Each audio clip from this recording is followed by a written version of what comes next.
sobre la capacidad de obrar y de decidir, y sobre la tutela, la curatela y la incapacitación legal de una persona. La parálisis cerebral y la plena capacidad de obrar y de decidir son términos perfectamente compatibles en muchos casos. Uno de los temas que más me gustaron e interesaron en la Facultad de Derecho, fueron los derechos de las personas, y más concretamente el concepto de capacidad de obrar y el de incapacitación legal de las personas.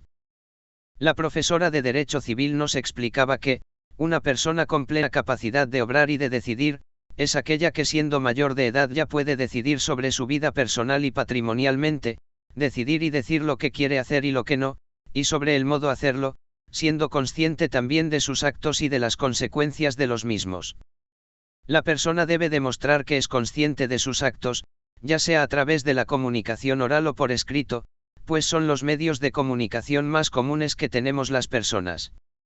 Y hablamos de una incapacitación legal solo cuando la persona tiene una discapacidad psíquica o mental grave, la cual le impide entender lo que hace y sus consecuencias, o también en los casos de discapacidades físicas muy severas donde la persona no puede de ninguna forma expresarse ni demostrar su entendimiento, es decir, demostrar su saber y entender, sobre sus propios actos.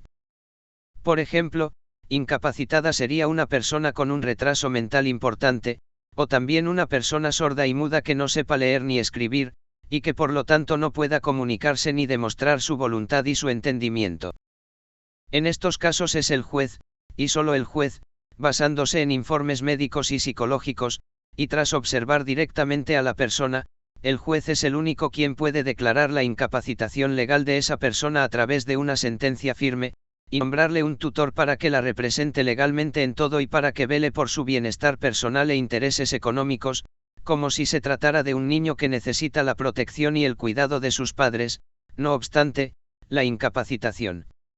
también se puede revocar y anular si la persona se recupera, o si encuentra un modo fehaciente de comunicación para poder demostrar su entendimiento y expresar su voluntad.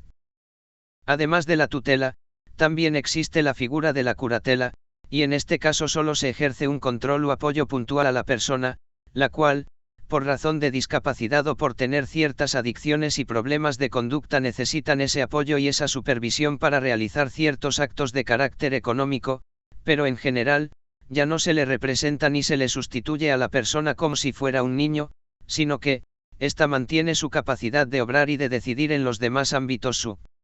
vida.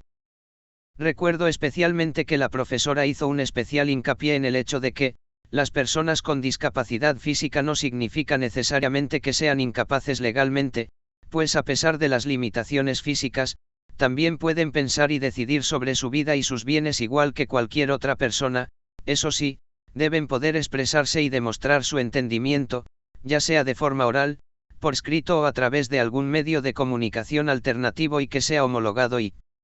fehaciente, que permita al sujeto expresar su voluntad y demostrar sus plenas facultades cognitivas como cualquier otra persona adulta. Todo esto me pareció una lección muy interesante, sobre todo trasladándolo a las personas con parálisis cerebral como yo, y que tenemos dificultades para hablar y para comunicarnos de forma fluida. Mucha gente adopta actitudes paternalistas cuando nos oyen hablar y no nos entienden, y nos confunden con otro tipo de discapacidades que nada tienen que ver con nuestra situación real. Se producen infinitas reacciones adversas de la sociedad, y cuanto más nerviosos nos pongamos menos se nos entiende al hablar. Incluso los médicos confunden la PC con una sordera o con un retraso mental, pero en mi caso, cuando digo que tengo estudios superiores, la cara del médico hacia mí cambia y sufre una espectacular metamorfosis, y su trato conmigo ya cambia radicalmente, y automáticamente me convierto en una persona inteligente y normal a ojos del presunto profesional. Ante estas situaciones tan absurdas, y al margen del nivel de estudios de cada persona, creo que lo importante es saber mantener la calma. Debemos ser más inteligentes que ellos y saber usar palabras que nos resulten fáciles de pronunciar o utilizar el poder de convicción que tiene la escritura para poder expresarnos allí donde vayamos, usando los típicos tableros de letras, los comunicadores de voz, o incluso usar las nuevas tecnologías como son el WhatsApp o el bloc de notas de los móviles y las tablets. La cuestión es, dejar claro que el hecho de tener parálisis cerebral o cierta dificultad en el habla no significa necesariamente ser retrasado ni estar incapacitado legalmente. Para ello, la escritura y las letras deben ser nuestras íntimas amigas y aliadas en la causa, y de esta forma poder alzar nuestra voz alto y claro, igual que cualquier otra persona.